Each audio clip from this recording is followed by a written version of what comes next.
Welcome everyone on the third Salon de la Rose in Croix.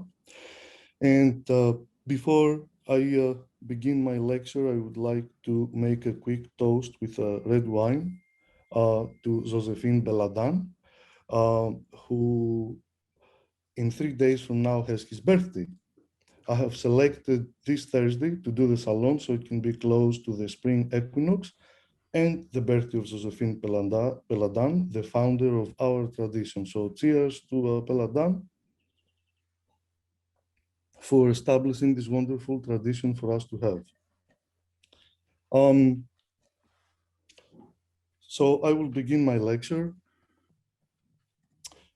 Good afternoon, everyone. Tonight, I would like to take you on a short journey to late Bronze Age Greece, also known as the Heroic Age, with the aim to accentuate and reinforce the timeless value of the act of initiation in sacred rites and mystery schools, and to discuss its relevance to us today as philosophers and seekers of the truth.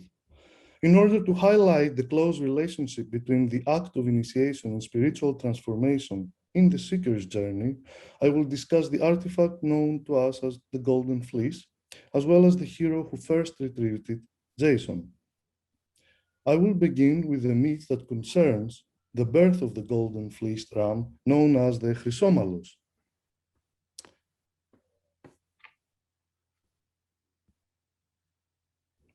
On the birth and divine origin of CHRYSOMALLOS. Theophany, a most beautiful maiden, was the daughter of Bisaltes.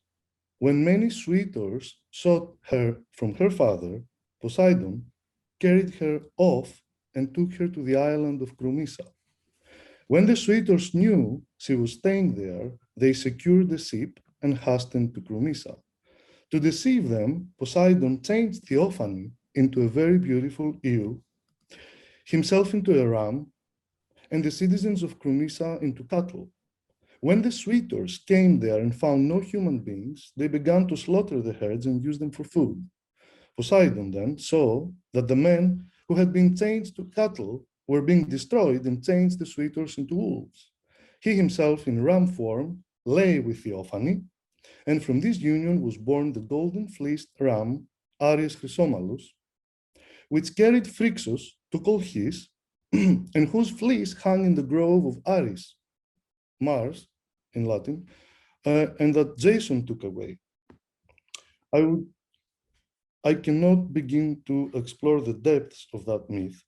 And I would like to share just a couple of key points to begin, so we can begin understanding what originally was the golden fleeced ram, because this was also the most ancient version of the myth, found in Hyginus's Fabulae, Pseudo-Hyginus's Fabulae.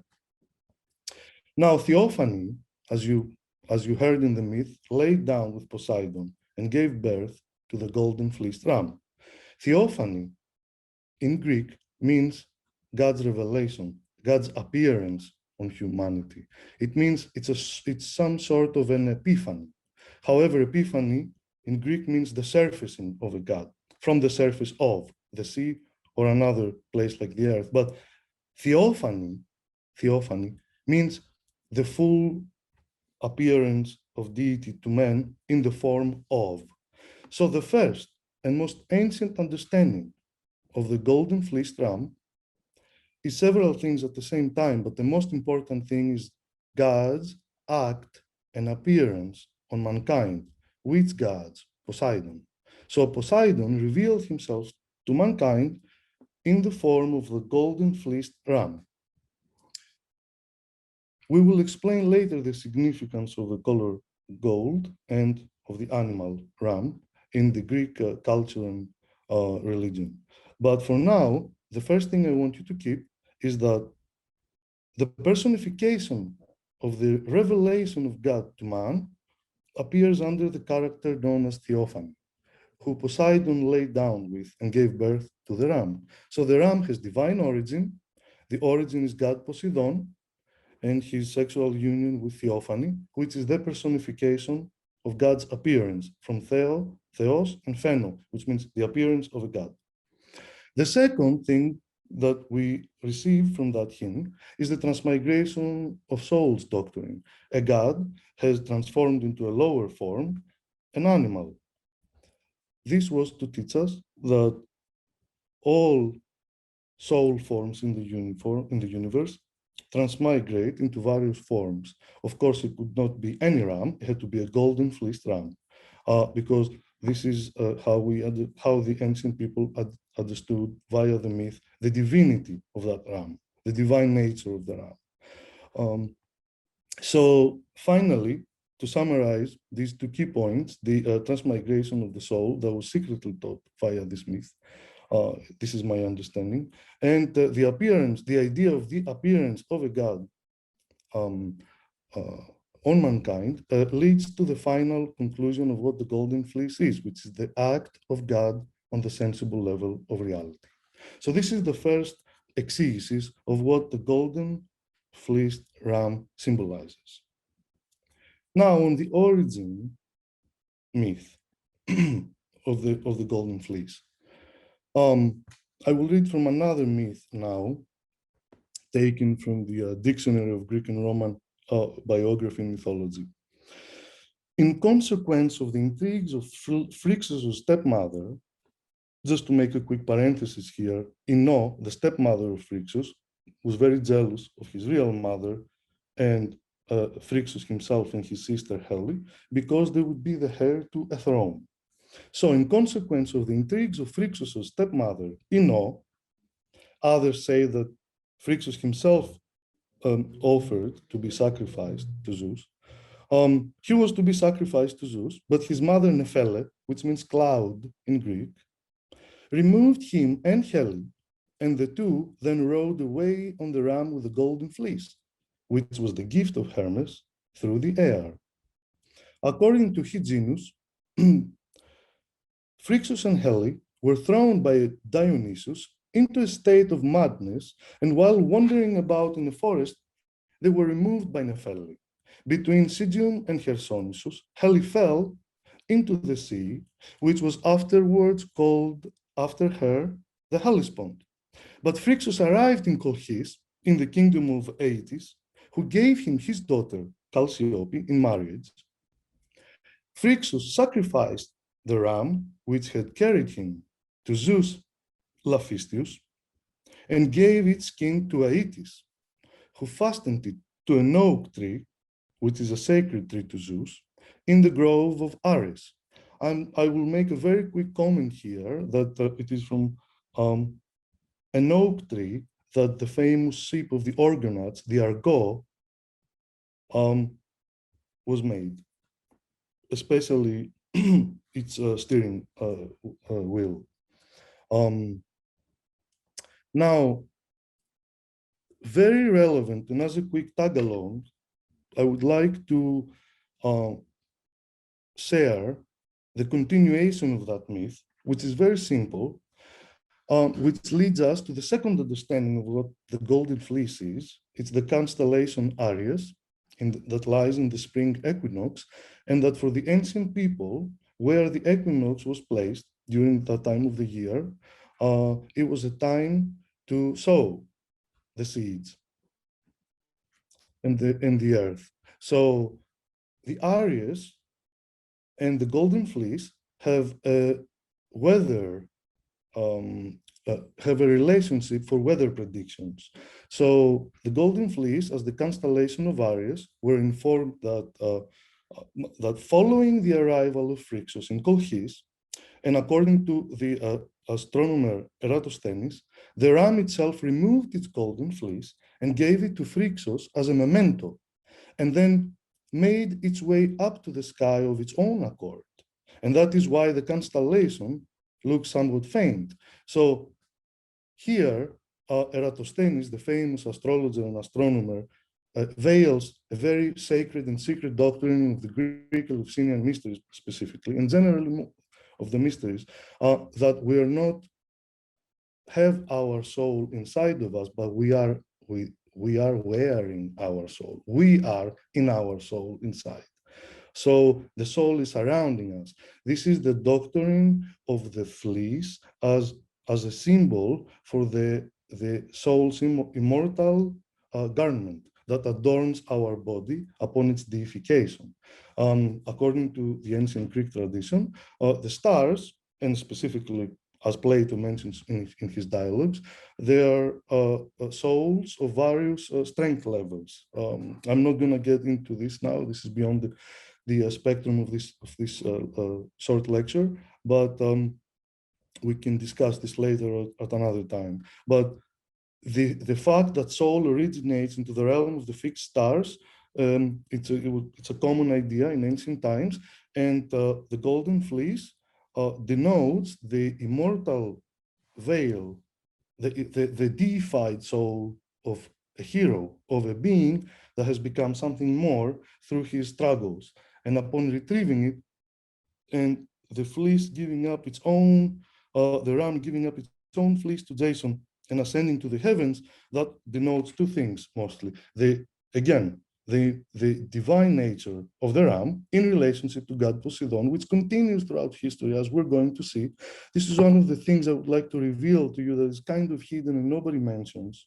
And it needs to be honored. So the relationship of God Poseidon, the waters of the sea, the great ocean that was seen as the soul world and origin of all souls among the Greeks, and as the stars as the point of origin, all these arrive us to understanding to the next unlocking of the symbolism of the golden ram, which is the immortality of the soul of Jason, of a hero who upon great deeds of virtue as a benefactor to his people, made the fleece to give him the ram, to give him the golden fleece and ascend to the heavens. So this constellation myth denotes both the divine origin of the golden fleece, which is the realm of the fixed stars, and the relationship of the hero with the divine world. I also want to mention another important part of this myth, the second myth of the origin. As we mentioned earlier, the golden ram was a gift of Hermes. What does this mean? In the Greek tradition, and like the rest of the Greek gods, Hermes is a savior god.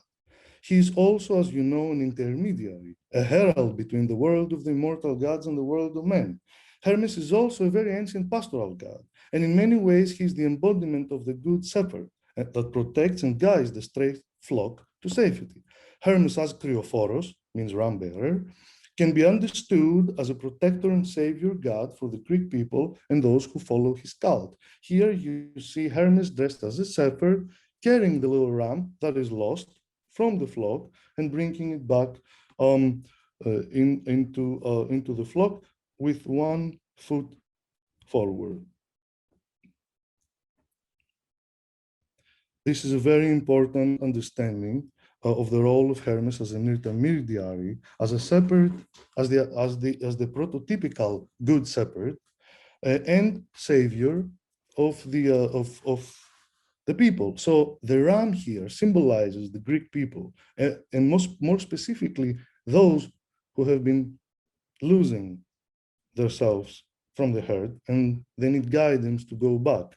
And this is how Hermes Kryophoros was invoked as the good shepherd who helped people find their way back. So the golden fleece here can be understood as a sacrificial animal for on behalf of the Greek people who have lost their way, and they go to God Hermes seeking guidance. Now, Jason and the Argonautic journey in the Golden Fleece. Let's see now how some of these elements relate. The oldest reference is Apollonius of Rhodes' Argonautica, which is approximately a third century BCE heroic poem, actually the only one that survives from Hellenistic times. It is worth mentioning that Apollonius' Argonautica is also considered to be the first romance novel in history. It is essentially a love story between Jason and Medea, but this is an elaboration for another lecture. Another important story is Orpheus' Argonautica, a 5th, 6th century CE, which is also complete and is a more esoteric version of the, a more Orphic, so to speak, version of the Argonautic journey. And finally, the oldest source, which is the lyric poet Pindar's fourth Pythian Ode, written in 462 BCE. The traditional journey of the traditional date of the Argonautic journey, according to the scholars, is approximately around 1300 BCE, late Bronze Age. And that means that is a little older than one generation of the date of the Trojan War. This is very important because the members that took place in the expedition of the Argonautic journey, which is also a colonization journey on behalf of the Greeks to the Black Sea, were the grandfathers or the great-grandfathers of the warriors who fought on the Trojan War. So the Argonautic journey and the Trojan War have a continuity with each other, and they're not separate as people think. Now, in brief summary of the myth, Jason sets out and successfully retakes the throne on Iolcus. This is a Thessalian kingdom. It's actually a city about an hour away from Larissa city, which I was born. So it is very close to my birthplace. His uncle Pelias has usurped the throne from his father, Aeson. To do this, Jason had to go on a long expedition with his group of warriors, the Argonauts, to find the magical Golden Fleece. Now, this is the Argo. This is actually the oldest depiction of the Argo with the Argonauts in the world. It is found in the Archaeological Museum of Delphi. The Argo includes, the image of the Argo includes one of the two Dioscuri on the left, which is a horseman warrior, and, Polydevkis, and Orpheus on the left of one of the two musicians you see in the depiction. How do we know this? There was an inscription found on site that explains who these people are in the depiction. I thought I was to include this because it's very beautiful image taking us back the closest possible to the time of Homer. The mission of Jason was seemingly impossible to anyone who dared to seek it, but the Argonauts had the help of goddess Hera. After accomplishing his task and claiming Medea as his wife, he later became lonely and died out due to being crushed by a wooden beam that fell from the Argo, which was dedicated in the city of Corinth to Poseidon by Jason himself.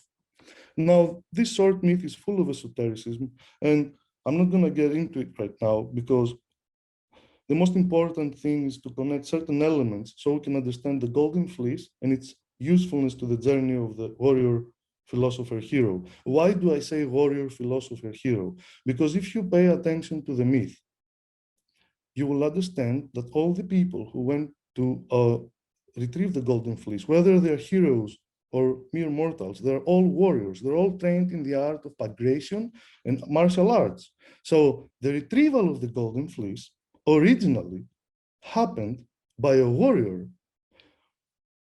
And that is a very important thing that most people forget. Everybody wants to engage in the philosophy and theological elements of the Golden Fleece. However, a very essential element, and we will see why this is an essential element, in the narrative is the fact that they were all trained soldiers. This is the Argo again, from a very old depiction with the Argonauts idolized. This is the oldest depiction of Jason and the Golden Fleece. However, Medea has been replaced by goddess Athena, who helped them construct the Argo from the oak tree, which was dedicated to Zeus. So goddess Athena is very important. Why is she important? Because a few days ago, we entered the spring equinox. With the entering of spring equinox, we enter the zodiac Aries, which she is the magistrate of. So the goddess of wisdom that guides the Argonauts in the spring equinox, having as their guide the constellation Ram, this is what you see here. And they seek the immortality of the soul. The snake, you see, the python, denotes the chthonian powers within the self that are always pushing into dragging us down and not letting us elevate and integrate with the divine. So here you see goddess Athena, who is wearing a warrior's outfit and guiding Jason into retrieving what we understand it to be a symbol of the immortality of the soul, while he's being dragged down by the chthonic powers from within the self. And this is the exegesis of the most ancient depiction of the Golden Fleece and Jason. However, it is noteworthy to mention that this particular event does not exist in either of the two epics, and archaeologists and historians are struggling to understand its context. But I can tell you as a Greek person that many locales have many variations of the myth that have survived orally and is included in there as an alternative event within a larger group of events. So this image, even though it cannot be traced in an ancient text, it belongs in the oral tradition of variations of the myth. Now, we're going to move into the more esoteric aspect of the Golden Fleece. The Golden Fleece as a symbol of royal power. Of course, I would like to mention a few references about that. One from Pindar, that was written in 518 BCE, that says, King Pelias speaking, go to the house of Aeetes and bring thence the golden fleece of the ram.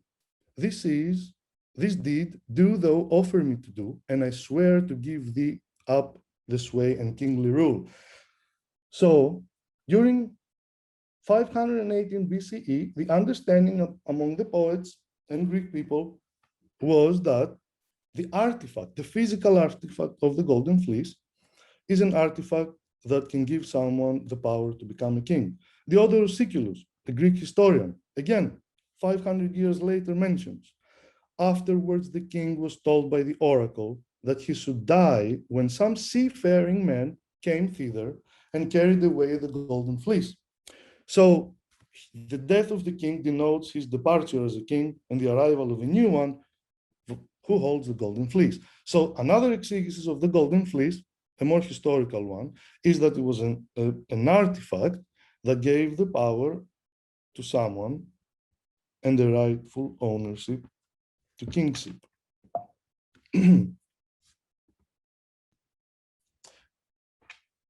The white fleece as a purificatory ritual object. I would like to mention that during the last third of, allow me to backtrack very quickly. I would like to speak about the white fleece as a purificatory ritual object. And I would like to do this via a very quick reference to Heracles and the retrieval of Cerberus from the underworld. Before making the trip to the underworld, Heracles in Greek, was initiated in the Lesser Eleusinian Mysteries in Agre. This is a location outside Athens, in order to complete the required purifications as a non-Athenian citizen. Additionally, the hero had to complete these preparatory rites in order to remove the miasma in Greek means pollution, due to the murder of the centaurs he had committed previously in another myth. The hero went to Eleusis, saw the priests there, specifically Eumolpus, and he began what were known as the Lesser Eleusinian Mysteries. These mysteries, as you know, were sacred to goddess Demeter, symbolizing the earth, and daughter Persephone, which symbolizes the fruit of the earth. The ancient Greeks also believed that those who learned the secrets of the mysteries would have happiness in the underworld. So after the hero met a few conditions of membership, Eumolpus, the priest of the Eleusinian Mysteries, initiated him into the lesser mysteries. Now, we'll understand how is the golden fleece related. The golden fleece in the Eleusinian Mysteries was understood and known secretly as the Dios Kodion. It means the fleece of Zeus.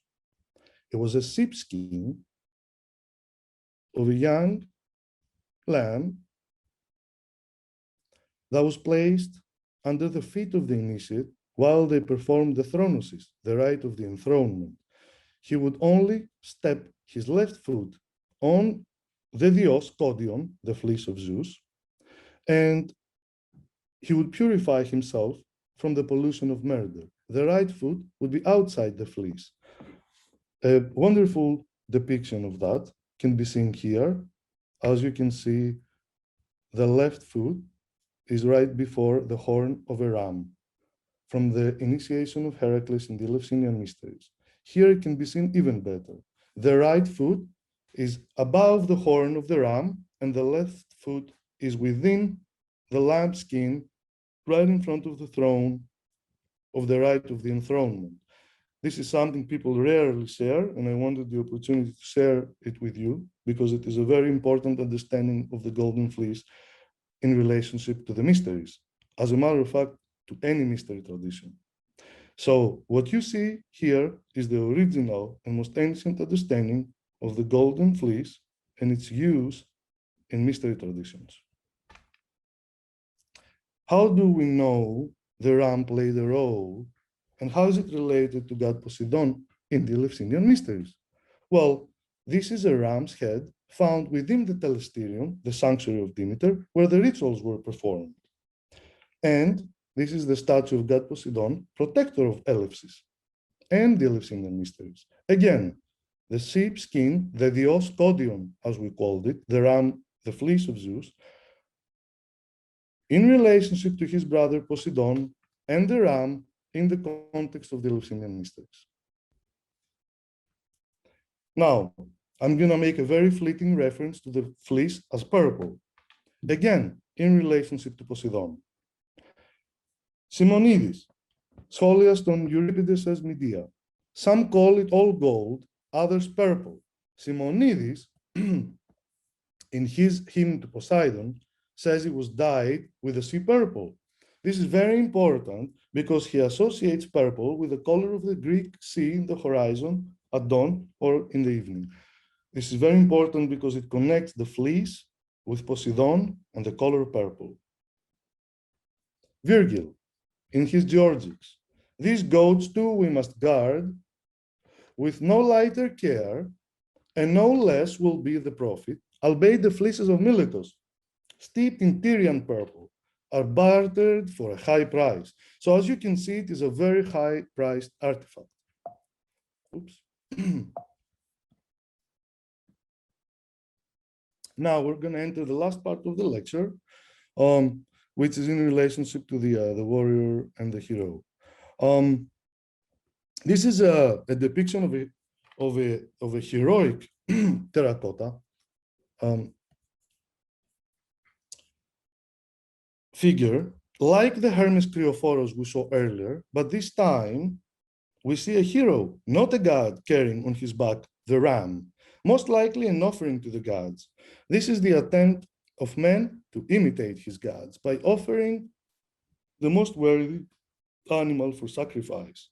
Similarly, in the Argonautica, the hero Jason mirrors Hercules and his initiation in the Eleusinian mysteries, and before the great task he has to perform, which is to retrieve the Golden Fleece, he seeks initiation into the mysteries of the great gods of Samothrace, upon the instruction of Orpheus. It is very important to mention the zoster. The zoster, and this is I'm going to say a quote right here from the Cleveland Museum of Art that says, a thick waist belt decorated with painted cross-hatched lines is clearly the heroic zoster, the warrior's belt. As described in ancient Homeric poetry, the zoster is the ultimate symbol of valor and prowess worn by such heroes as the brothers Agamemnon and Menelaus and old King Nestor. This figure is shown in the solemn act of presenting a ram, most likely a sacrificial offering to gods.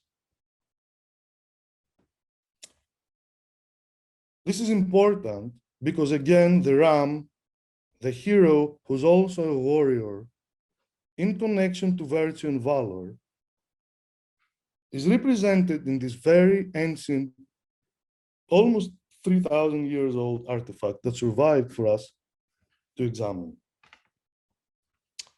As we mentioned previously, Hercules needed to be initiated in the Eleusinian mysteries to remove miasma so he can permit it to access Hades and reach out to Cerberus, who was commanded to him in the 12th struggle by King Eurystheus to retrieve.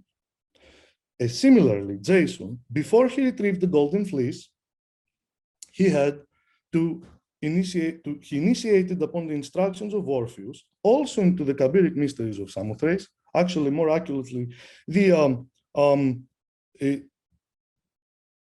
mysteries of the great gods of Samothrace allow it to be said that no plate connecting the great gods with Kabiri has been retrieved by the archaeologists. However, they're known as the Kabiri in the area.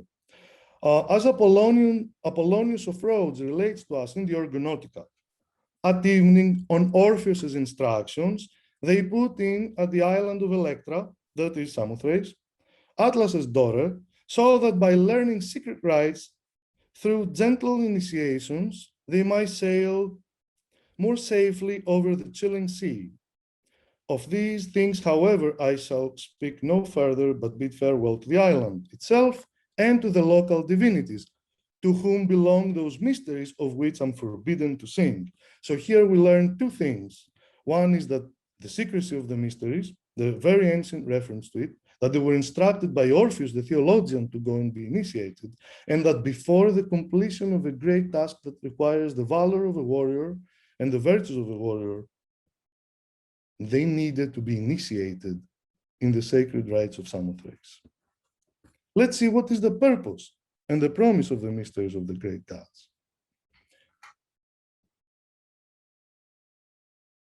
The first, these are the 2 degrees earned in Samothrace, the Mises and the Epoptia, the full viewing. The initiate of the Mises, which is a preliminary rite that took place after the preliminary purification rite of the enthronement, as we saw earlier, similarly with Hercules. Then the Mises followed, which is the initiation proper. They earned the title Miste Ephsevis, which means pious initiates. Therefore, we have a direct reference that whoever was initiated in those mysteries became more pious. So we have one clue of why the warrior needed to be initiated before he's worthy to retrieve the fleece. They seek piety via the mysteries, via the relationship, their relationship with the gods.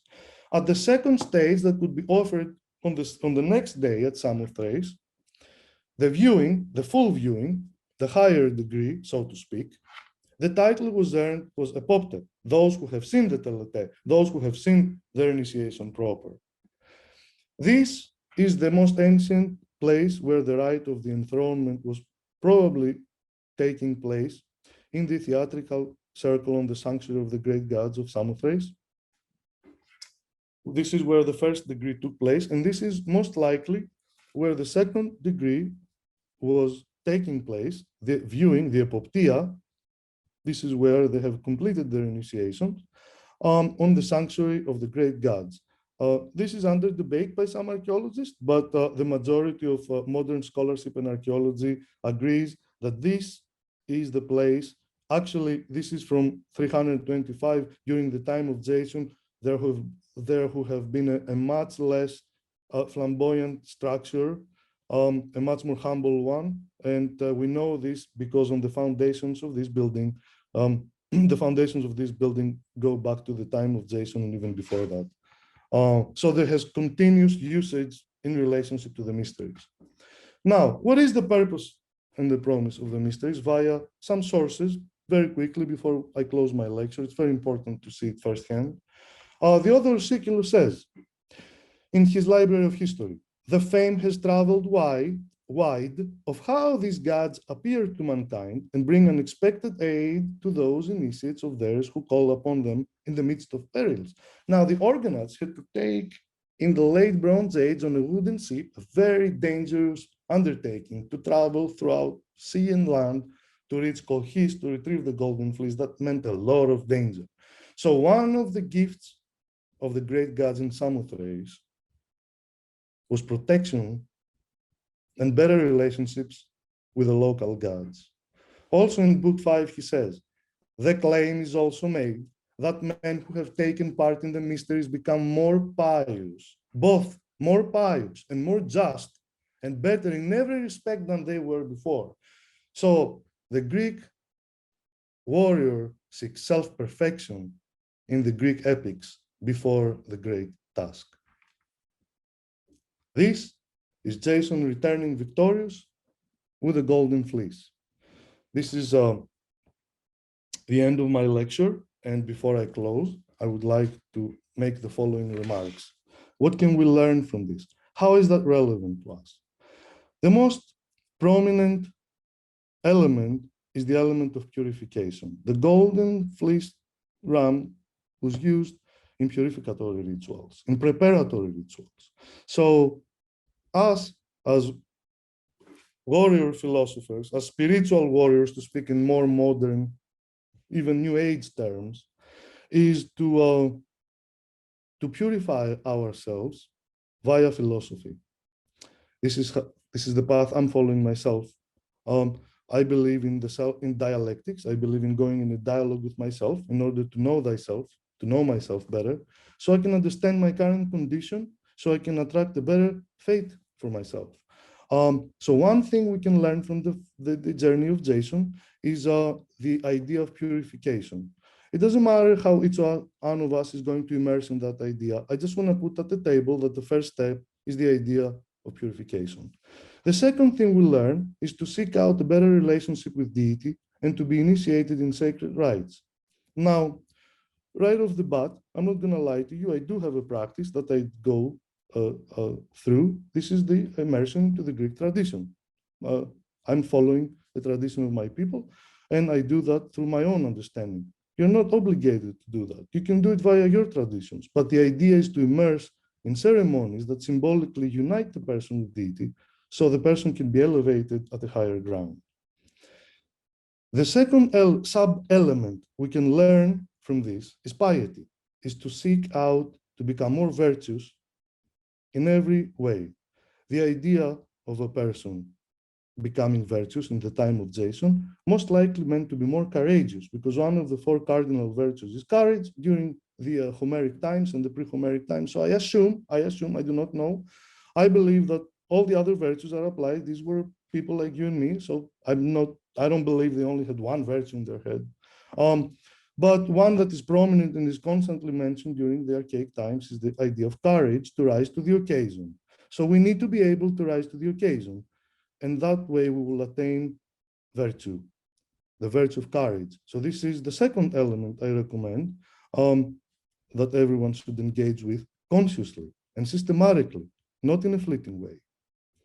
Better relationship with deity. This is something I believe personally that should be done. Again, everyone has a freedom to approach this through their own understanding. Again, I'm doing it via my tradition and the way I understand it. And finally, is a sense of eudaimonia, a sense of happiness. Hopefully, purifications, the pursuit of virtue via the trials in life, but in a virtuous and just manner, will lead us into a state of bliss, a state of happiness, which is what the ancient Greek mysteries provided, supposedly as a claim to the initiates. Thank you very much. Thank you, Brother Tony. As I said earlier, folks who have questions, please deposit them in the chat section at the Chancellor Robert R. Livingston Library, and we will address them as best we can afterwards.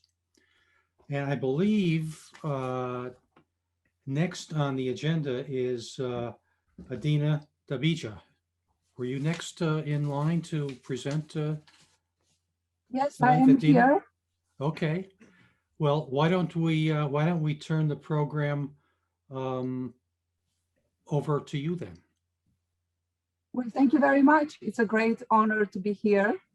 So thank you for inviting me to read. I'm going to read 2 poems, but in the spirit of what Tony has shared before, I really want to transmit to you something beyond the words, hopefully in the sense of this eudaimonia, happiness, because it really makes me very happy to write poems. So the first poem is called Jason's Invocation before Argo's departure. Hear me, O Hera, queen of the wind, and of the clouds which blazing thunder filled. Divine swift breeze that grants my sailboat wings, my soul yearns to be with yours forever twinned. The ship is strong and ready to be launched. A valiant crew of heroes awaits for me on board. Our brave and noble thirst for justice can be staunched. May Dike grant us soon the Golden Fleece award. But not a wooden vessel will carry us over deep. Poseidon is laughing of our timid shell. A mighty power is waking me from human sleep, tearing my chest apart as against the bloody Pelias I rebel. I feel your hand taking my human heart away, putting inside my chest your goddess heart instead. Oh, Hera, how did you change my soul of clay into your true vessel that carries men ahead? This human body is not designed to sail alone over the dark and furious abyss. Without your godly breath shielding me from Zeus' gale, man's heart can't know God's high-attuning bliss. Feeling you deep inside as I prepare to leave, I have the courage now to throw myself in fire. I'm nothing but your flag of victory, fluttering in the wind. My whole life is but a hymn of praise to you for Orpheus' lyre. So this is the first poem I wanted to share, and I have to say that as someone born in Romania on Thracian soil, it is really very meaningful to me to connect with my Thracian ancestor Orpheus, poet also. So the second poem I want to read, it's a hymn to spring. And as you can see, I have here some flowers because I'm writing on this book about, it's called Songs from My Garden. So it's really about nature. And my apologies for the, I thought you're gonna say this one. So please repeat the title again, my apologies. Oh, I didn't say the title yet. So oh, I'm sorry. So the second title is called The Passage into Light. Oh, okay. The lily opened this morning, long pistils stretching up to the sun, screaming, "Here, now. Don't be so shameless," says the stinging nettle. "Don't cast your shadow above us. Cut that arrogant drunkenness so the timid violet can receive a few rays. How her delicate body needs some sun love. I can find thousands of ways to reach where I'm needed," laughs the sun. "The iris is my sensual roller coaster. To the daisy, I'm giving a simple country boy hug. The sunflower is abandoning herself to me. Forget-me-not makes me lose myself in the shade. The voluptuous rose keeps me guessing, and to the royal lily I bow. My one embrace comes down as 1,000 different kisses. If the violet would see me through the lily's eyes, she would burn alive. She veils herself in blue, so I can slide only a reflection underneath her shy petals. There are parts of your soul that need to spend time in darkness. This deep longing for light makes the garden push up from the ground to the sky, spring after spring, seeking ecstasy.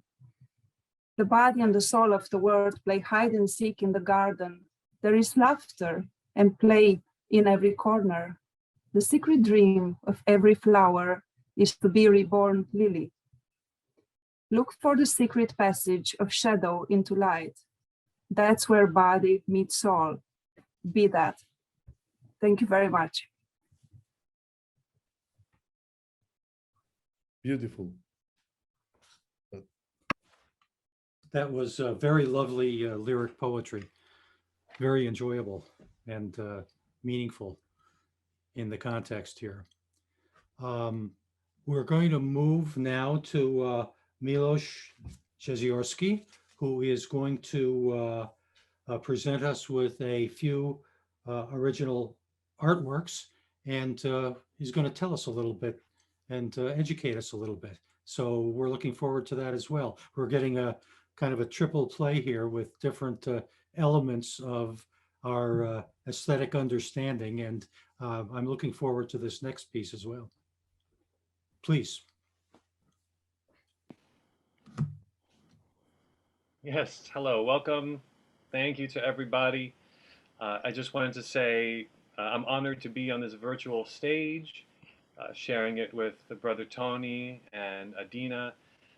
Definitely distinguished company for me, and I appreciate their invitation to be here under these different circumstances, but under equally enriching, I believe, circumstances. So some of what I'll be presenting are art pieces that I've done in the last 2 years, roughly. And as you'll see with my style that I tend to work in, it's usually monochromatic or close to monochromatic.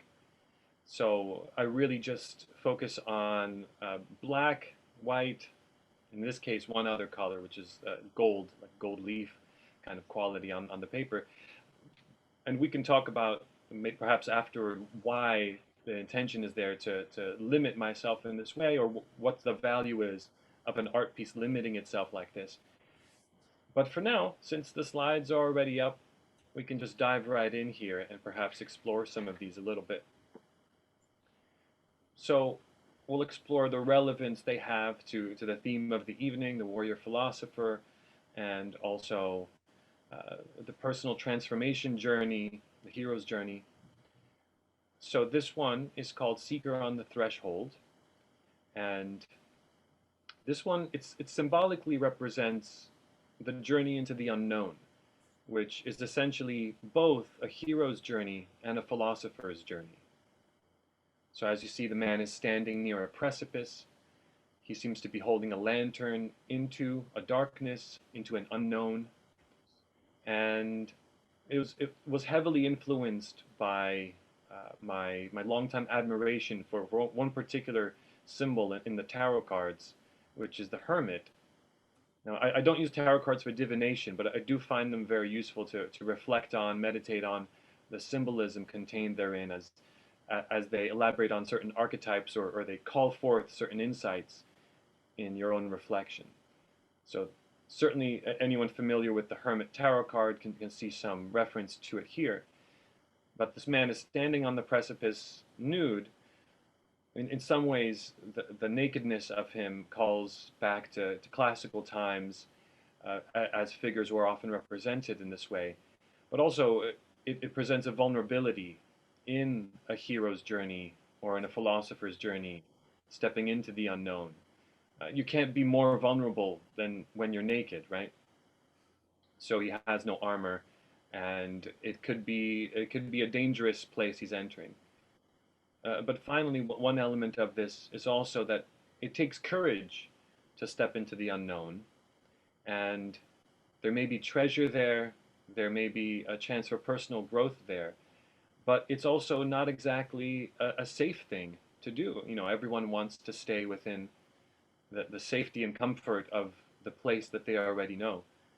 So one element that's I've included in this piece is at this hero's or this philosopher's feet is a tether, which would allow him to safely journey into that space, into that darkness, and return.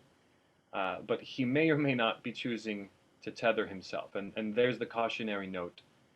For any of us who explore our traditions, we explore and seek any kind of personal growth through journeying into ourselves, it's important to remember that that comes with certain cautions, and to be aware that we should remember we're returning back into the world after such a journey. So that was that piece, and we'll move on to the next slide for the second piece. This is also an ink piece on paperboard, and it was inspired by reflecting on the constellation of Gemini and the really surprisingly rich symbolism in myth that surrounds this constellation. In this context, it's represented by who we often refer to as Castor and Pollux in the West currently. And those are their traditional Greek names shown there, which I won't attempt to pronounce, as I may risk butchering them, so I'll leave that to Brother Tony to do so. Now, in reflecting on this, this was not a piece I had ever intended to really do, but what ended up happening is it was created for a friend's birthday, and she, of course, is a Gemini, and she introduced me to the zodiac in a meaningful way, and this felt like the appropriate way to show my gratitude. So it was made for her. Now, as you can see, there's some strange stuff going on with their eyeballs.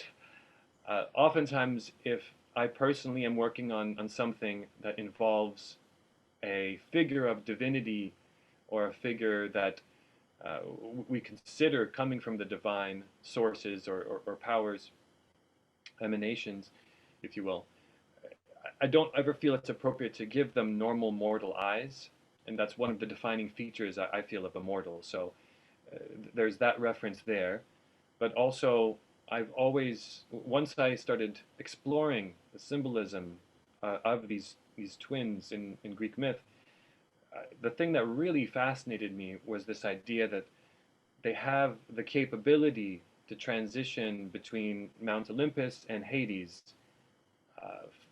fluidly or under certain parameters. And this was a very, very intriguing idea, and it offered me a lot to reflect on. So this was this piece created for that purpose and under those ideas in mind. We'll try to move on with the third slide, which is a very recent creation, a bit of a what one might call a devotional work to the goddess Athena. And there's a few things I can reflect on here and say I've always been fascinated by the symbolism used surrounding Athena's armor and her association with the owl. Specifically, in my own affinities, I feel a certain affinity to the birds and owls and ravens, and the relationship between her and the owl and her association throughout even just economics of history, that, you know, on one side of the coin would be Athena and on one side would be an owl. So throughout time, this association I find very fascinating. So I enjoyed reflecting on that and creating this piece.